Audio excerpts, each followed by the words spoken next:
নাচনী দিয়া গগনা গগনিতে গলে মাধৱী আছে মলি মধুৰ কথা নকলি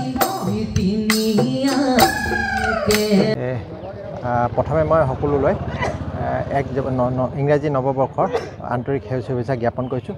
হয়, পৰিৱেশ সুৰক্ষা সমিতিয়ে আজি দ্বিতীয় বাৰ্ষিক গছপুলি প্ৰতিপালন দিৱস আজি পালন কৰিলে আৰু আমি পৰিৱেশ সুৰক্ষা সমিতিয়ে যোৱা 8টা বছৰে গছপুলি প্ৰতিপালনৰ বিষয়ত 1 জানুৱাৰী দিনটোত আমি বিশেষভাৱে গছপুলি ৰোপণ আৰু প্ৰতিপালনৰ কাম কৰি আহিছোঁ। কিন্তু যোৱা বছৰৰ পৰা আমি এই দিনটো 1 জানুৱাৰী দিনটো গছপুলি প্ৰতিপালন দিৱস হিচাপে পালন কৰিছোঁ।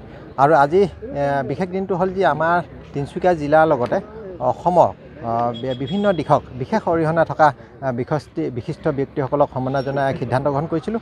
আৰু সেই সিদ্ধান্তমৰ্মে আজি আমি তিনিচুকীয়া যি আমাৰ চলিহানগৰ জ্যোতিপ্ৰসাদ আগলা পথত ভাকাৰুজ্য হেমচন্দ্ৰ বৰুৱাৰ যি চেল্ফি পইণ্ট আমি নিৰ্মাণ কৰিম, সেই স্থানতে আজি আমি 4গৰাকীকৈ বিশিষ্ট ব্যক্তিক সম্মাননা জনালোঁ।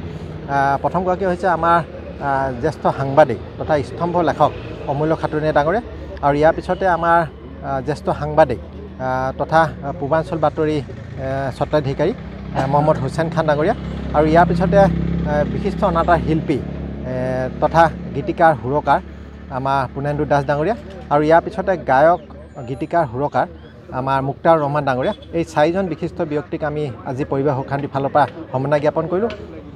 আৰু ৰাইজলৈ আমাৰ পৰিৱেশ সুৰক্ষা সমিতিৰ এটা অনুৰোধ বা বিশেষ আহ্বান যে প্ৰত্যেকে আজিৰ দিনটোত এটা গছপুলি ৰোপণ কৰক আৰু প্ৰতিপালনৰ দিশটো গুৰুত্ব সহকাৰে লয়।